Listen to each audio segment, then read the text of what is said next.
নমস্কার সবাইকে। এখানে সবার প্রিয় পাবদা মাছ আছে, এর মধ্যে নুন হলুদ আর সামান্য একটু তেল মিশিয়ে নিয়েছি। তো এটাকে আমি মাখিয়ে নেব। তো এই দেখো পাবদা মাছগুলো। তোমরা কেমন আছো? আশা করি ভালো আছো, আর আমিও ভালো আছি। তো পাবদা মাছগুলোকে ভালো করে মাখিয়ে নিই। তো আজকে আমাদের দুপুরবেলা পাবদা মাছ হবে, শাক হবে, ভেন্ডি সর্ষে হবে। এখানে দেখতে পাচ্ছ ডাল ফুটছে টকবক করে, আর এগুলো যে ডাটাগুলো দেখতে পাচ্ছ এগুলো নোটে শাকের ডাটা। তো শাকটা রান্না করছি, তো ডাটাগুলো আর ফেলে দিইনি, ডাটাগুলো আমি মুগ ডাল রান্না করছি, তার মধ্যে ডাটাগুলোকে দিয়ে দিয়েছি। তো ঘন ঘন করে এই ডালটাকে রান্না করব, আশা করি ভালোই লাগবে খেতে। তো এই কড়াইতে বসিয়ে দিয়েছি শাক।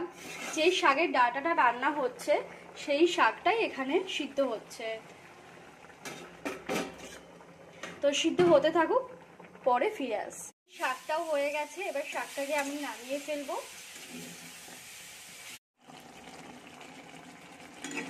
তো ভেন্ডি সর্ষেটাও প্রায় হয়ে এসেছে, জলটা শুকনো হয়ে গেলেই নামিয়ে ফেলবো। তো ভেন্ডি সর্ষে কারা কারা খেতে ভালোবাসে অবশ্যই জানিও। আর ভেন্ডি সিদ্ধ ভাজা সবই আমার ভালো লাগে খেতে। এখানে পাবদা মাছ হচ্ছে, তো এই যে পাবদা মাছটা ভাজা হচ্ছে, যত সম্ভব মাছগুলোকে ভাজা আমার হয়ে গেছে। এই যে দেখতে পাচ্ছ আমার রান্না কমপ্লিট। তো মাছটা সরষে বাটা দিয়ে রান্না কেমন হয়েছে দেখতে? আমার ভালো লাগে সরষে বাটা দিয়ে খেতে, সরষে বাটা দিয়ে বানিয়েছি। ও দারুণ রান্না। তো তোমরা সবাই দেখলে এই যে ভাত আর তোমার এটা হলো ভেন্ডি, যা যা রান্না করেছি সেগুলোই। তো আমার ভিডিও যদি ভালো লাগে অবশ্যই আমার পাশে থেকো। চলো চট জলদি স্নান করে খাবারগুলো খেয়ে নিই। Tata, by.